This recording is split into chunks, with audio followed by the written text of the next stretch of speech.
and we stopped after calculating profit.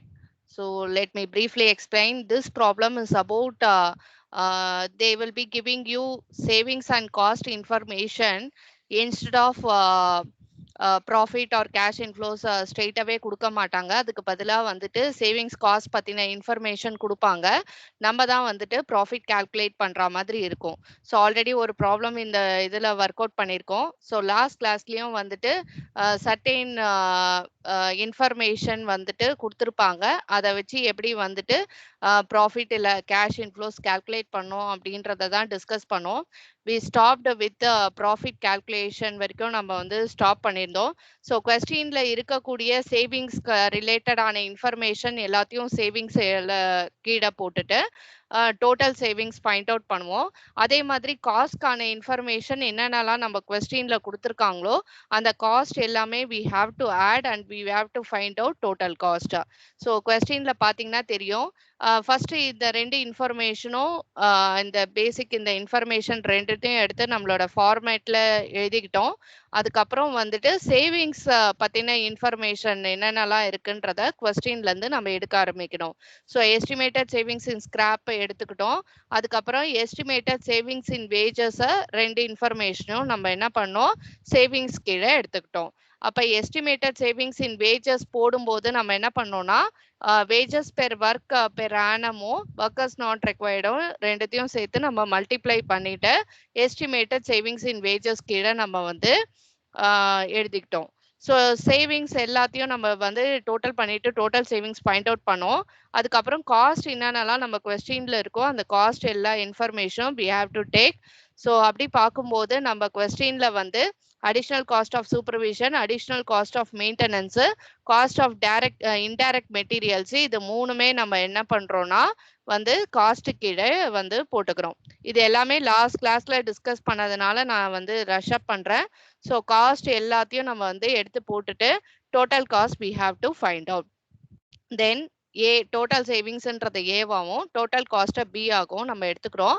So A minus B will give you the profit இல்லைனா cash inflows. So இந்த profit பார்த்தீங்கன்னா it is before depreciation and before tax. But நம்மளோட payback பீரியடை பொறுத்த வரைக்கும் நம்மளுக்கு தேவை என்னன்னா before depreciation after tax நம்மளுக்கு தேவை. ஸோ அதனால நம்ம என்ன பண்ண போறோம்னா அடுத்த ப்ரொசீஜரை வந்து ஃபாலோ பண்ண போறோம். ஸோ இந்த ப்ராஃபிட்டை நம்ம வந்து எப்போ நம்ம வந்து நம்மளா கால்குலேட் பண்ணுவோம்னா நம்ம கொஸ்டின்ல கொடுக்காம சேவிங்ஸ் பத்தின டீட்டெயிலும் காஸ்ட் பத்தின டீட்டெயிலும் இந்த மாதிரி நம்மளோட கொஸ்டின்ல இருக்கும்போது நம்ம தான் வந்துட்டு ப்ராஃபிட் கால்குலேட் பண்ணுவோம். ஸோ இது ஒன் ஆஃப் தி மெத்தடு எப்படி நம்ம வந்து ப்ராஃபிட் வந்து கால்குலேட் பண்றோன்றதுக்கான மாடல் இந்த ப்ராப்ளம்.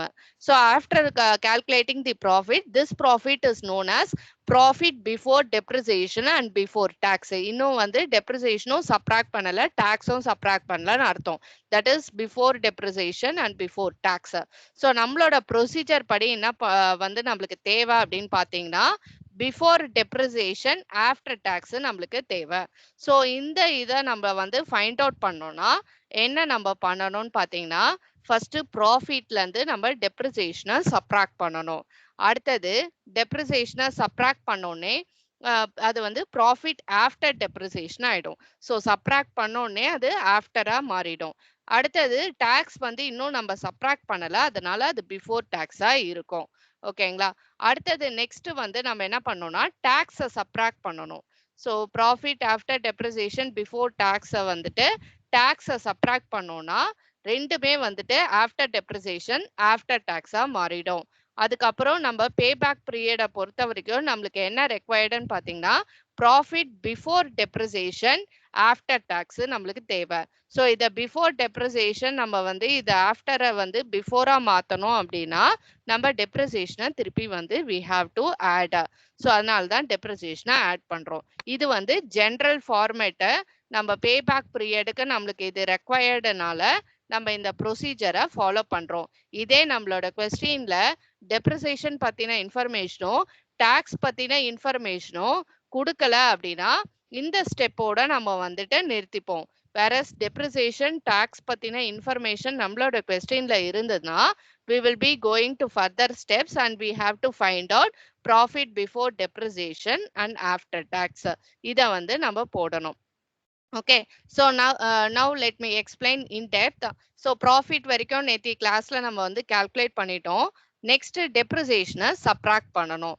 ஸோ டெப்ரிசியேஷன் எப்படி கால்குலேட் பண்ணோம் அப்படின்னு பார்த்தீங்கன்னா நம்மளோட ஒரிஜினல் இன்வெஸ்ட்மெண்ட் இல்லை original cost of asset machine இல்லை project whatever might be அந்த கொஸ்டின்ல இருக்கும்.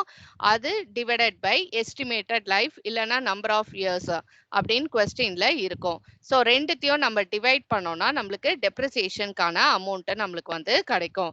ஸோ ரெண்டு மிஷினையும் சைமல்டேனியஸா நம்ம வந்து பண்ணலாம். ஸோ தனித்தனியா பண்ணோம்னா நம்மளுக்கு டைம் வேஸ்ட் ஆகும். ஒரே ஃபார்மேட்லேயே வந்துட்டு ரெண்டு மிஷினையுமே நம்ம வந்துட்டு இன்க்ளூட் பண்ணலாம். ஏன்னா ஒரே ப்ரொசீஜர் தான் நம்ம வந்து இங்க ஃபாலோ பண்ண போறோம். ஸோ அதனால வந்துட்டு ரெண்டு மிஷினுக்கும் சைமல்டேனியஸா நம்ம ஒர்க் அவுட் பண்ணலாம்.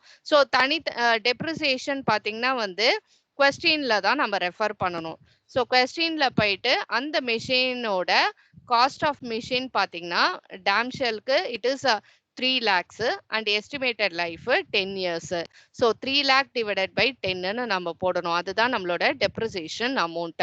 So depreciation ஓட formula என்னன்னா cost of machine இல்ல original cost divided by estimated life இல்லனா number of years life and the life of the machine or something life of project அந்த மாதிரி கொடுத்திருப்பாங்க. ஸோ காஸ்டையும் அந்த லைஃபையும் நம்ம டிவைட் பண்ணோம்னா நம்மளுக்கு டெப்ரிசியேஷனுக்கு உண்டான அமௌண்ட் கிடைச்சிடும்.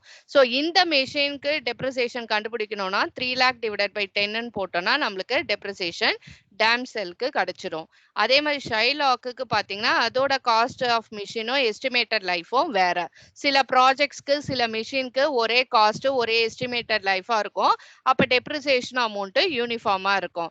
பட் வேறஸ் வந்து வேற காஸ்ட் எஸ்டிமேட்டட் லைஃப் டிஃபர் ஆச்சுன்னா அப்ப வந்து டெப்ரிசியேஷன் அமௌண்ட்டும் டிஃபர் ஆகும். ஸோ அதனால வந்து ஷைலாக்குக்கு போடும்போது 5 lakh டிவைடட் பை 12 தான் நம்ம போடணும் டெப்ரிசியேஷன் அமௌண்ட்டை கண்டுபிடிக்கிறதுக்கு. ஸோ அந்த டெப்ரிசியேஷன் 3 lakh டிவைடட் பை 10 30,000 வரும். அதுதான் இங்க வந்து நான் டெப்ரிசியேஷன் 30,000 எடுத்துக்கிட்டேன். அதே மாதிரி வந்து ஷைலாக்கு இந்த அமௌண்ட் கிடைக்கணும்னா நம்ம என்ன பண்ணணும்னா 5 lakh டிவைடட் பை 12 போடணும். ஸோ போட்டோம்னா நம்மளுக்கு வந்து we will be getting 41,667 நம்மளுக்கு கிடைக்கும். ஸோ இதுதான் டெப்ரிசியேஷன் அமௌண்ட். இந்த அமௌண்ட்டை தான் ஃபைனலா திருப்பி நம்ம வந்து ஆட் பண்ணுவோம் போறோம் லாஸ்ட்ல. ஓகேங்களா? ஸோ டெப்ரிசியேஷனை ஃபர்ஸ்ட் இதுல இருந்து இந்த 1,50,000ல இருந்து இந்த 30,000 சப்ராக்ட் பண்ணுங்க. ஸோ சப்ராக்ட் பண்ணீங்கன்னா உங்களுக்கு 1,20,000 வருது. அதே மாதிரி இந்த அமௌண்ட்டோட இந்த அமௌண்ட் சப்ராக்ட் பண்ணுங்க. 2 lakh minus 41,667 சப்ராக்ட் பண்ணுங்க. சப்ராக்ட் பண்ணீங்கன்னா யூ வில் பி கெட்டிங் 1,58,333 கிடைக்கும். ஸோ இந்த அமௌண்ட்டுக்கு பேரு என்னன்னு பாத்தீங்கன்னா என்னதுன்னா profit after depreciation before tax. இன்னும் வந்து நம்ம டாக்ஸை சப்ராக்ட் பண்ணல. ஸோ அதனால அது பிஃபோர் டாக்ஸா இருக்கு. டெப்ரிசியேஷனை சப்ராக்ட் பண்ணிட்டோம். ஸோ அதனால அது ஆஃப்டர் டெப்ரிசியேஷனா நம்ம எழுதுறோம். So profit after depreciation before tax. இது வரைக்கும் புரிஞ்சுதா எல்லாருக்கும்? Can you understand so far? Others? Okay, ma'am. Okay, if you cannot follow, please stop me so that I will explain you better. Okay, so next பாத்தீங்கன்னா profit after depreciation before tax கிடைச்சிச்சு. Okay, so அதை தான் இங்கே வந்து நான் மறுபடியும் mention பண்ணியிருக்கேன். Profit after depreciation before tax அந்த amount again I put over year 1,20,000 and 1,58,333 போட்டிருக்கேன். நெக்ஸ்ட் வந்து நம்ம கொஸ்டின்ல வந்து டாக்ஸ் பத்தின இன்ஃபர்மேஷன் இருக்கு. ஸோ டாக்ஸ் வந்து நார்மலி வந்து மோஸ்ட் ப்ராபப்ளி நம்மளோட எல்லா கொஸ்டின்லயும் 50% கொடுத்துருவாங்க. ஸோ அதனால 50% தான் நம்ம வந்து 50% ஆஃப் ப்ராஃபிட்ஸ்ன்னு கொடுத்துருக்காங்க. ஸோ எதுல 50%னா நம்ம வந்து ஃபைனலா கண்டுபிடிச்சோம்ல ஒரு அமௌண்ட்டு 1,20,000 1,58,333 அதுல தான் நம்ம வந்து இந்த 50% கண்டுபிடிக்கணும். ஸோ 1,20,000 into 50/100 போட்டிங்கன்னா 50%னா என்ன ஆஃப் அதுல. ஸோ அதனால 1,20,000ல பாதி எவ்வளோ 60,000 வரும் நம்மளுக்கு. அதே மாதிரி 1,58,333ல வந்துட்டு பாதி நம்ம கால்குலேட் பண்ணும்போது ஆஃப் 50%னா ஆஃப். ஸோ அதுல பாதி போடும்போது நம்மளுக்கு 79,167 வருது. நீங்களும் கால்குலேட்டர்ல ட்ரை பண்ணி பாருங்க எவ்வளோ வருதுன்ட்டு. ஸோ இதுதான் வந்து நம்மளோட டாக்ஸ். ஸோ டாக்ஸ் போட்டாச்சு. ஸோ எந்த அமௌண்ட்ல கால்குலேட் பண்றோம்னா இந்த அமௌண்ட்ல. ஸோ இதெல்லாம் தான் நம்ம வந்து ஞாபகம் வச்சுக்கணும். டெப்ரிசியேஷன் எப்படி கால்குலேட் பண்றோம்னா ஒரிஜினல் காஸ்டோட எஸ்டிமேட்டட் லைஃபை டிவைட் பண்ணும்போது டெப்ரிசியேஷன் அமௌண்ட் நம்மளுக்கு கிடைக்குது. அண்ட் தென் வந்து டாக்ஸ் எப்படி நம்மளுக்கு வந்து அமௌண்ட் கிடைக்குதுன்னா ஃபைனலா சப்ட்ராக்ட் பண்ண அந்த அமௌண்ட்ல எவ்வளோ நம்மளுக்கு இருக்கோ பேலன்ஸ் அந்த அமௌண்ட்ல இருந்து தான் நம்ம வந்து பெர்சன்டேஜை போட்டு கால்குலேட் பண்றோம். மோஸ்ட் ப்ராபப்ளி 50% தான் கொடுப்பாங்க. ஸோ அதனால இருக்கிற அமௌண்ட்ல ஆஃப் அப்படியே நீங்க வந்து ஈஸியா வந்து கால்குலேட் பண்ணிக்கலாம். ஸோ இப்போ இதை வந்து சப்ட்ராக்ட் பண்ணணும் நம்ம. ஸோ இதுலேருந்து இதை நம்ம சப்ட்ராக்ட் பண்ணும்போது we will be getting 60,000. And அதே மாதிரி இதோட இதை நம்ம சப்ட்ராக்ட் பண்ணும்போது 1,58,333யோட 79,167 நம்ம சப்ட்ராக்ட் பண்ணோம்னா நம்மளுக்கு 79,166 நம்மளுக்கு கிடைக்குது. ஸோ இந்த அமௌண்ட்டை நம்ம என்னன்னு சொல்றோம்னா profit after depreciation after tax நம்ம சொல்றோம். ஏன்னா இங்க நம்ம டெப்ரிசியேஷனும் சப்ட்ராக்ட் பண்ணிட்டோம் ஃபர்ஸ்ட். ஓகேங்களா? ஸோ டெப்ரிசியேஷனை ஃபர்ஸ்ட் சப்ட்ராக்ட் பண்ணிட்டோம். அதனால அது ஆஃப்டர் டெப்ரிசியேஷனா இருக்கு. அதே மாதிரி டாக்ஸும் இப்போ நம்ம வந்து சப்ட்ராக்ட் பண்ணிட்டோம். அதனால அது ஆஃப்டர் டாக்ஸா இருக்கு. இப்போ நம்மளுக்கு என்ன ரெக்வயர்டுன்னு பார்த்தீங்கன்னா profit before depreciation after tax. So நான் சொன்ன மாதிரியே வந்துட்டு பேபேக் பீரியட் மெத்தடு எல்லா மெத்தட்ஸ்க்கும் வந்து ஏஆர்ஆரை தவிர்த்து எல்லா மெத்தட்ஸ்க்குமே வந்து profit before depreciation after tax நம்ம வந்து மைண்ட்ல ஃபிக்ஸ் பண்ணிக்கணும். பிஃபோர் டெப்ரிசியேஷன் ஆஃப்டர் டாக்ஸ் எல்லா method payback period NPV IRR PI எல்லா மெத்தடுக்குமே. ஏஆர்ஆருக்கு மட்டும்தான் ஆஃப்டர் டெப்ரிசியேஷன் ஆஃப்டர் டாக்ஸ். ஏன்னா இந்த லாஸ்ட்ல என்ன பண்ணுவோம்னா டெப்ரிசியேஷனை ஆட் பண்ண மாட்டோம் ஏஆர்ஆர் மெத்தடுக்கு. மற்ற எல்லா மெத்தடுக்கும் லாஸ்ட்ல டெப்ரிசியேஷனை ஆட் பண்ணி விட்டுருவோம். ஸோ அதுதான் வந்து டிஃப்ரென்ஸ். ஓகேங்களா? ஸோ அதனால இந்த டெப்ரிசியேஷனை ஆட் பண்ணுவோம். ஸோ இந்த டெப்ரிசியேஷனை ஆட் பண்ணணும்னா ஏற்கனவே நம்ம கால்குலேட் பண்ணி வச்சிருக்கோம்ல. ஸோ திருப்பி நம்ம வந்து கால்குலேட் பண்ண வேண்டிய அவசியம் இல்லை. ஆல்ரெடி நம்ம இங்க டெப்ரிசியேஷன் அமௌண்ட்டை we have mentioned year. So இந்த டெப்ரிசியேஷன் அமௌண்ட்டை திருப்பி நம்ம என்ன பண்ண போறோம்னா அப்படியே ஆட் பண்ணி விட்டுற போறோம். ஏன்னா அது பிஃபோர் டெப்ரிசியேஷன் நம்மளுக்கு தேவைன்றதுனால. ஸோ அதனால இந்த அமௌண்ட்டை திருப்பி நீங்க என்ன பண்றீங்கன்னா ஆட் பண்ணி விட்டுருங்க. ஸோ ஆட் பண்ணா என்ன ஆகும்னா 60,000 + 30,000 90,000 ஆகும். 79,166 plus 41,667 ஆட் பண்ணோம்னா நம்மளுக்கு 1,20,833 வருது. ஸோ இந்த அமௌண்ட்டை நம்ம என்னன்னு சொல்றோம்னா ப்ராஃபிட் பிஃபோர் டெப்ரிசியேஷன் ஆஃப்டர் டாக்ஸ்ன்னு நம்ம சொல்றோம். ஸோ வந்து பிஃபோர் டெப்ரிசியேஷன் நம்மளுக்கு தேவைன்றதுனால கடைசியா ஆட் பண்ணி விட்டுரும். ஆஃப்டர் டாக்ஸ் ஆல்ரெடி நம்ம சப்ட்ராக்ட் பண்ணிட்டோம். ஸோ அதனால அது ஆஃப்டர் டாக்ஸாவே அப்படியே இருக்கு. ஸோ இதுதான் profit before depreciation after tax. நம்மளோட சம்ல வந்துட்டு டெப்ரிசியேஷன் இல்ல டாக்ஸ் பத்தின இன்ஃபர்மேஷன். ஸோ டெப்ரிசியேஷனை பத்தி கொடுத்துருப்பாங்க, கொடுக்காமையும் விட்டுருவாங்க. டெப்ரிசியேஷன் சில டைம் வந்துட்டு ஆன் ஸ்ட்ரெயிட் லைன் பேசிஸ் அந்த மாதிரி ஏதாவது கொடுப்பாங்க. பட் டாக்ஸை பத்தின இன்ஃபர்மேஷன் நீங்க பாத்தீங்கனாலே கண்டிப்பாக நம்ம என்ன பண்ணோம்னா இந்த ப்ரொசீஜரை நம்ம அடாப்ட் பண்ணி தான் ஆகணும். ஃபர்ஸ்ட் டெப்ரிசியேஷனை சப்ட்ராக்ட் பண்ணுவோம், அதுக்கப்புறம் டாக்ஸை சப்ட்ராக்ட் பண்ணுவோம், மறுபடியும் டெப்ரிசியேஷனை ஆட் பண்ணுவோம். இந்த ப்ரொசீஜரை நீங்க வந்து ஞாபகம் வச்சுக்கணும்.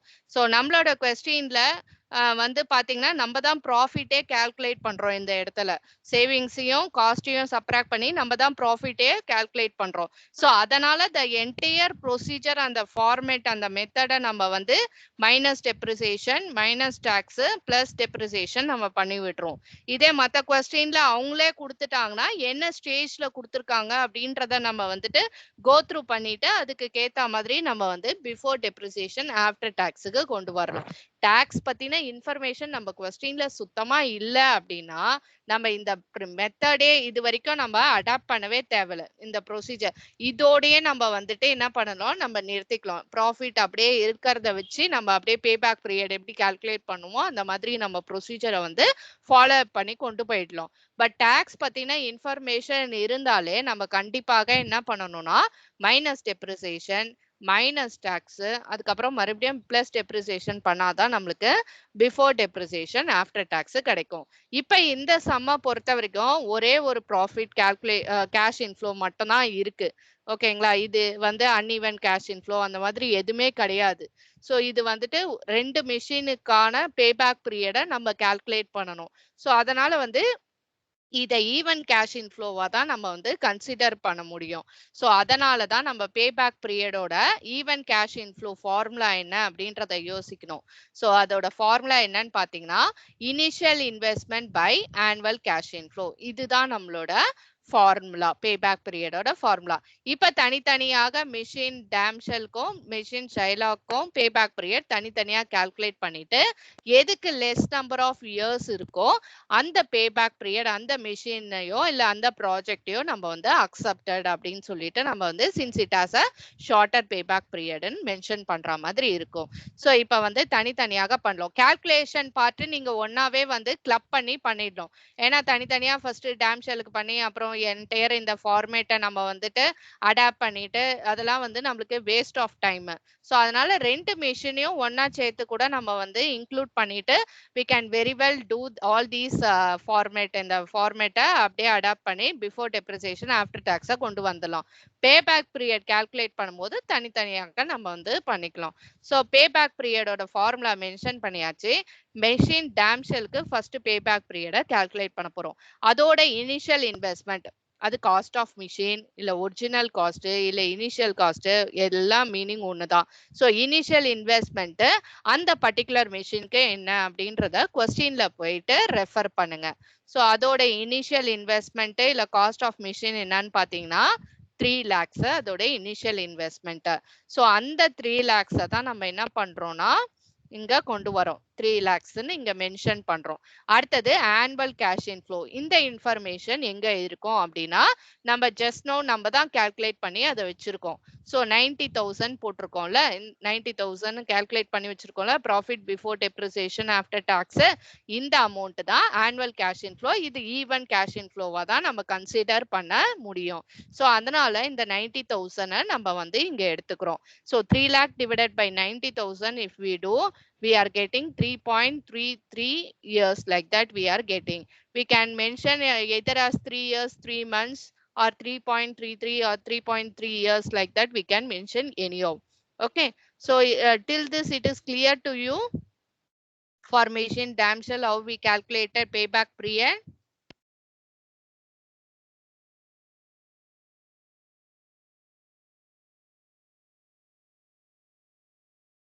Yes. Okay, other students, do you have any doubt? No. Okay, pa. So next again we have to calculate payback period for Shylock machine. So again that same formula only. If you want you can write. So initial investment divided by annual cash inflow. So initial investment again நம்ம எங்க போய் refer பண்ணோம்னா கொஸ்டின்ல தான் போய் refer பண்ணணும். So கொஸ்டின்ல போயிட்டு இனிஷியல் இன்வெஸ்ட்மெண்ட் மிஷின் ஷைலாக்கே எவ்வளோன்றத பாருங்க. ஸோ காஸ்ட் ஆஃப் மிஷின்னு கொடுத்துருக்காங்களா அதுதான் நம்மளோட இனிஷியல் இன்வெஸ்ட்மெண்ட்.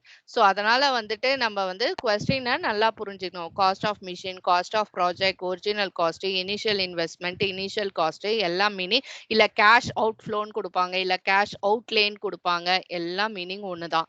ஸோ 5 lakhன்றது தான் நம்மளோட இனிஷியல் இன்வெஸ்ட்மெண்ட். அது கொஸ்டின்ல இருந்தா நம்ம எடுக்கணும். ஸோ நெக்ஸ்ட் வந்துட்டு இனிஷியல் இன்வெஸ்ட்மெண்ட் 5 lakhன்னு நம்மளுக்கு தெரிஞ்சிருச்சு. ஸோ அதை எடுத்துட்டு வந்து இங்க போட்டுக்கோங்க. அடுத்தது ஆனுவல் கேஷ் இன்ஃப்ளோ. அது எங்க இருக்கும் நம்ம தான் கால்குலேட் பண்ணோம் ஜஸ்ட் நவ் நம்ம பண்ணது. ஸோ அதாவது profit before depreciation after tax நம்ம கால்குலேட் பண்ணி வச்சிருக்கோம்ல மிஷின் ஷைலாக்கு 1,20,833. ஸோ அதுதான் நம்மளோட profit before depreciation after tax. So this amount you have to take it up as annual cash inflow. So ஈவனாக தான் நம்ம கன்சிடர் பண்ணணும் இதை.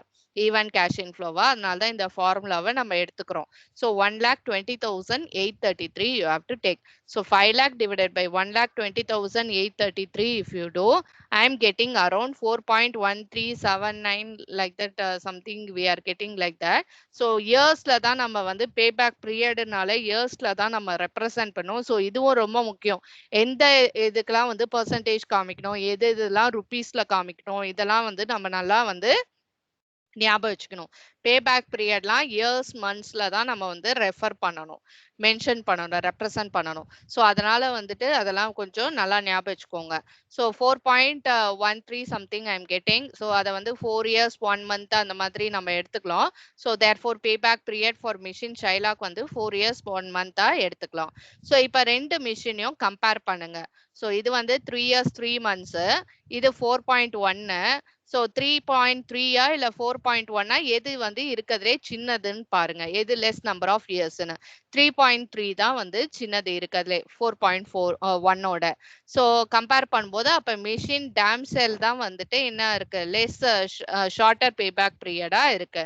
ஸோ அதனால நம்ம என்ன பண்ணோம்னா ஒரு கன்க்ளூஷன் கொடுக்கணும் அட் தி எண்ட். எங்க நான் கன்க்ளூஷன் கொடுக்கல, ஸோ அப்ப வந்து நம்ம வந்து மென்ஷன் பண்ற மாதிரி இருக்கும். ஓகே, therefore இல்லனா hence machine dam shell as lesser இல்லனா வந்து shorter payback period, as shorter payback period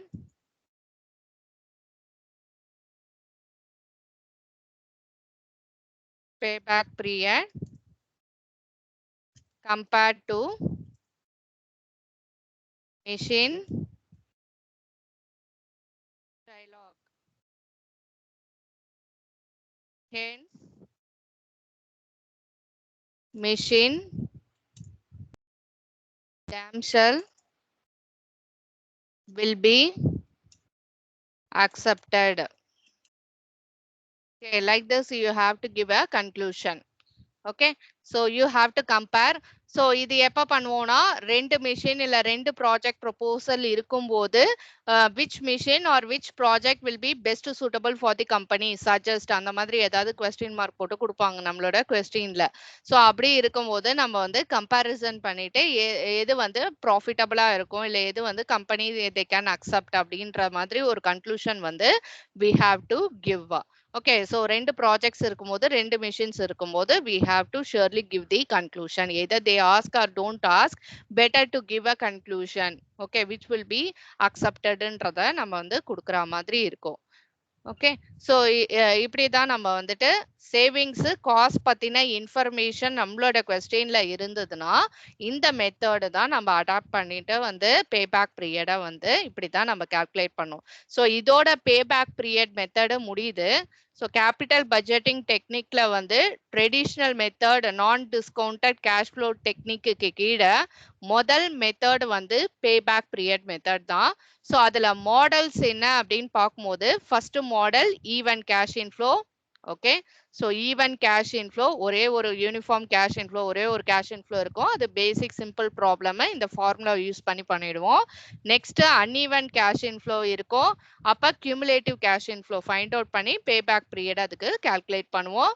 அதுக்கப்புறம் வந்துட்டு டெப்ரிசியேஷன் டாக்ஸ் மூணாவது மெத்தட் வந்து டெப்ரிசியேஷன் டாக்ஸ் பத்தின இன்ஃபர்மேஷன் இருந்தால் அப்ப நம்ம எப்படி கால்குலேட் பண்ணோம் அப்படின்றத டிஸ்கஸ் பண்ணோம். ஓகே, ரெண்டு ப்ராஜெக்ட்ஸ் கொடுத்தால் எப்படி வந்து தனித்தனியாக ப்ராஃபிட் பிஃபோர் டெப்ரிசியேஷன் ஆஃப்டர் டாக்ஸை கால்குலேட் பண்ணிட்டு எப்படி பேபேக் பீரியட் தனித்தனியா கால்குலேட் பண்ணிட்டு எது வந்து most will be more profitable அக்செப்டட்ன்றத ப்ராப்ளம் டிஸ்கஸ் பண்ணோம். நாலாவது மாடல் ரெண்டு ப்ராஜெக்ட்ஸ் ரெண்டு மெஷின்ஸை வச்சு பார்த்தோம். அஞ்சாவது மாடல் பாத்தீங்கன்னா வந்து பேபேக் பீரியட்ல கேஷ் இன்ஃப்ளோ ப்ராஃபிட் பத்தின இன்ஃபர்மேஷன் டைரக்டா கொடுக்காம சேவிங்ஸ் காஸ்ட் பத்தின இன்ஃபர்மேஷன் கொடுத்து நம்மளே எப்படி வந்து ப்ராஃபிட் கால்குலேட் பண்ணிட்டு அதுக்கப்புறம் பிஃபோர் டெப்ரிசியேஷன் ஆஃப்டர் டாக்ஸை கொண்டு வந்துட்டு எப்படி பேபேக் பீரியடை கால்குலேட் பண்ணோம் அப்படின்ற அஞ்சாவது மெத்தடை நம்ம வந்து டிஸ்கஸ் பண்ணோம் கிளாஸ்ல. Okay, So with this payback period is getting over. So capital budgeting techniques இதெல்லாம் தியரி பார்ட்ல நம்மளுக்கு தெரியணும். objectives, importance, what are the various capital budgeting techniques, payback periodனா என்ன, meaning, definition, and then அதோட features என்ன, அதோட drawback என்ன, இதெல்லாம் நம்மளுக்கு வந்து பேசிக்கா வந்து தியரி பார்ட்ல நம்மளுக்கு தெரியணும். ஸோ இதுல வந்து டைம் வேல்யூ ஆஃப் மணின்ற கான்செப்டை வந்து கம்ப்ளீட்டா இக்னோர் பண்றாங்க பேபேக் பீரியட்ல. ஸோ பேசிக்கா பேபேக் பீரியட் அப்படின்னா என்னன்னு பார்க்கும்போது நம்ம போட்ட இனிஷியல் இன்வெஸ்ட்மெண்ட்டோட அந்த அமௌண்ட்டை எத்தனை வருஷத்துக்குள்ள அது வந்து கேஷ் இன்ஃப்ளோ ஜென்ரேட் பண்ணி கொடுக்குது அப்படின்றத தான் வந்து பேபேக் பீரியட்ல நம்ம டிஸ்கஸ் பண்றோம். ஸோ அதுல வந்து டைம் வேல்யூ ஆஃப் மணின்ற கான்செப்டை இக்னோர் பண்றாங்க. ஏன்னா வந்து ப்ரெசென்ட் வேல்யூ எவ்வளோ அப்படின்ற அந்த கேஷ் இன்ஃப்ளோவோட ப்ரெசென்ட் வேல்யூ என்ன அப்படின்ற அந்த டிஸ்கவுண்டிங் ஃபேக்டர் ஆஸ்பெக்ட் எல்லாம் உள்ள கொண்டு வரல.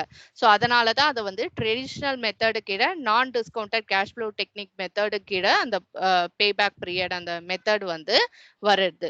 Okay, so these are the various problems, models, methods, at most இவ்வளவுதான் வந்துட்டு பேபேக் பீரியட்ல வந்து கேட்க முடியும்.